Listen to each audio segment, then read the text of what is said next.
right here checked in with my guy Radamiz. That's a fact. Radamiz. Radamiz. I'll I say it in Espanol. I don't know why. Like, Radamiz. Yeah, there you go. You know what I mean? Like, I always say shit like that. Mm-hmm. Shit, where'd you bring us? Where are we at right now? Yo, we at one of my offices, basically.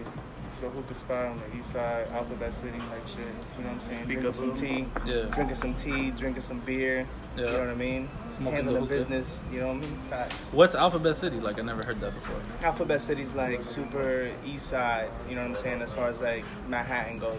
So Okay. like this is kind of like you're at like the edge where gentrification kind of stops. Like where Avenue A and B is gentrified, and then you go to C and D and you're in the projects, and it's like New, and you're like, oh shit, I didn't know two worlds were like 2 streets apart type shit. But this is like, you know, I guess it's cool area for people and all that. Yeah. This is where you be like most of the time? I mean, you know, when it's time to get out the house and, you know, being a rapper is an office job, and you got to sit and coordinate emails and phone calls and, you know what I'm saying, tend to your business. So I like to step out because sometimes in the crib you just get too lazy and, you get distracted. So. Yeah. Where are you originally from? From Bed-Stuy. Bed-Stuy, Brooklyn. That's a fact. Born and raised, you know what I'm saying? I started in Los Sudes, Southside, Williamsburg, when it was still Spanish and cracked out. Yeah. And then Bed-Stuy since I was like 5 years old. Okay. Mm-hmm. How much has like Brooklyn changed recently?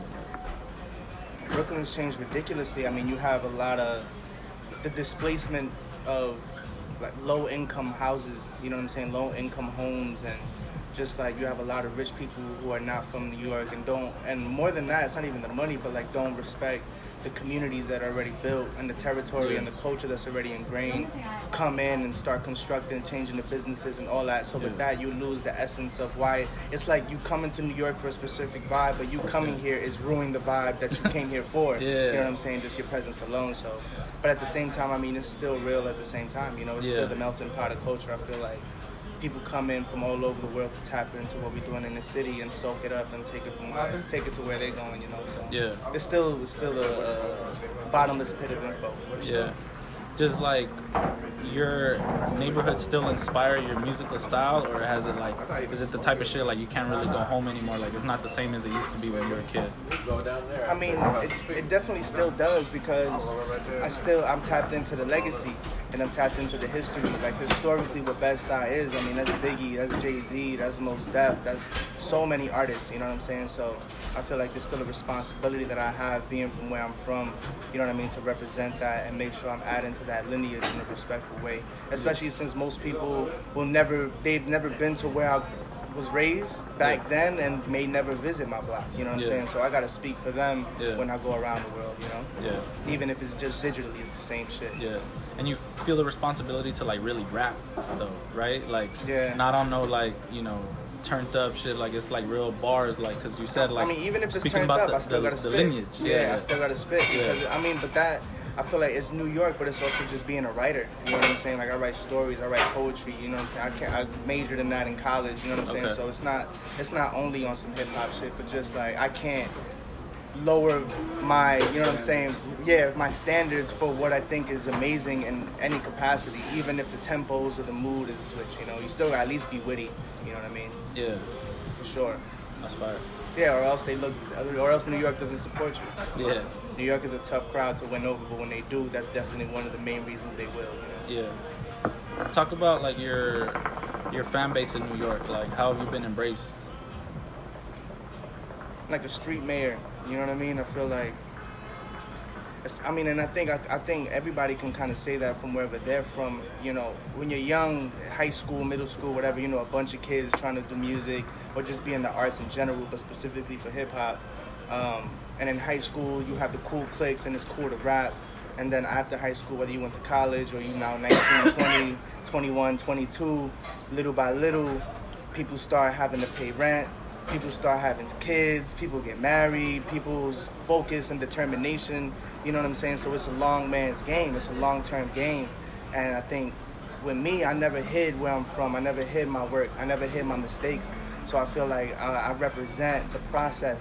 And for me to still be doing it and still be accelerating at the same time, after a while, when people start fading out and they see you're still ascending, it's like it doesn't matter what anybody else's pace is. It's like, yo, Rad's really been thorough the whole time. So I feel like I definitely ain't get as much love back then. You know what I mean? Because I was still in my developmental phase, but I feel like now it's like exponential because not only is the music and everything getting better, but they realize I'm as pure as when I started. You know what I mean? The desires are still the same, the goals are still the same, and if anything, I believe in myself more now than I did back then because I really know what the fuck is up. That's dope. So, what do you got coming up next?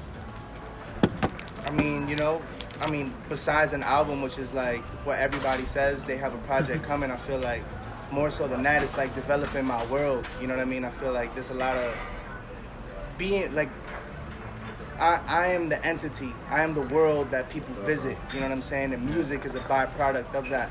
So it's like, of course, your beats, your collaborations, the lyrics, and the things you actually say, the content, but it's also the art. It's also the films. It's also like the brand partnerships outside of that. And I feel like I just been building that. You know what I mean? I've been reading poetry. I'm a risk taker on people. I like to work with people for the first time. Like, you've never done this. Let's try to do something. So I feel like more so than that, just like keep creating that environment, you know what I mean, where you're being also, not only are you fucking with me, but I'm also introducing you to other talent, you know what I'm saying, whether it be design, whether it be artists, visually, filmmakers, whatever the case may be, you know, because that I feel like is the long-term success for real. And now when somebody does their homework on you, they have a lot of things to follow, you know what I mean, and they can be exposed to shit.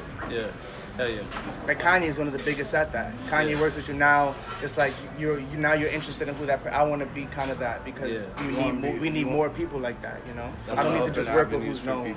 Yeah, you know what I mean. And if we both do a good job, we both succeed. We both take away more from it than the actual thing that we did. You know what I'm saying? Absolutely. Yeah. Shit. One more thing. Where can I find the best chopped cheese in New York? I don't eat chopped cheese. I'm not even gonna lie to you. You know what I'm saying? I'm not that's the New York stereotype that I do not buy into. I just had one. Yeah. But like I got it in Soho, so I heard that. No, that's the bullshit. Yeah, that's what I'm saying. Like you gotta tell me where. Yeah, like you go to the hood, bro. You go where. But you gotta tell me where. Like to go to. You go up to Harlem. You go to 125th. You go into Bed-Stuy. You know what I'm saying? You take the A train into Bed-Stuy. You go up at Nostrand and walk into any deli. You go to Brownsville where you shouldn't go, and you order from there. You know what I'm saying? You gotta tap into where it's at. You know what I mean? Because that like chopped cheese culture, like people say, like all it is just like locally known shit. Like go up to Dykeman and just walk into a deli, and you know everybody gonna think you're Dominican and just order your chopped cheese there. You know what I'm saying? I gotta order it in Spanish. Yeah. You think? Huh? Is it better to order it in Spanish or in English? Yeah, because then they know they can't bullshit you. When, you know. I know.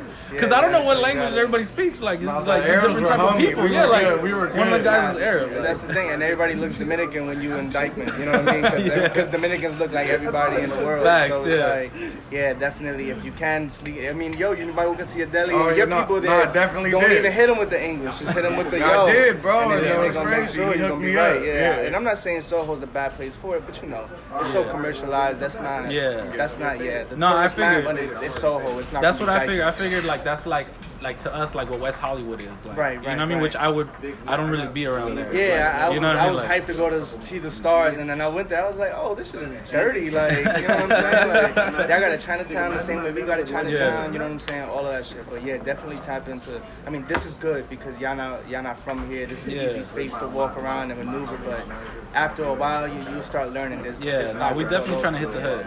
Yeah, for sure.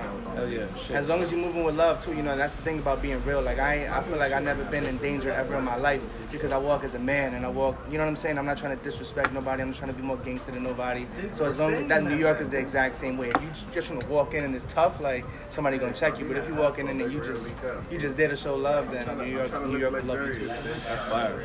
Absolutely. Hell yeah. Shit, appreciate you, bro. Yo, my G, bless. Where can they find you at? If they don't know that they could just type in Radamiz, then you shouldn't even be on the internet. Just type in my name. That's right, my boy. That's all right. Thanks for tapping in, man. Appreciate you. Appreciate you.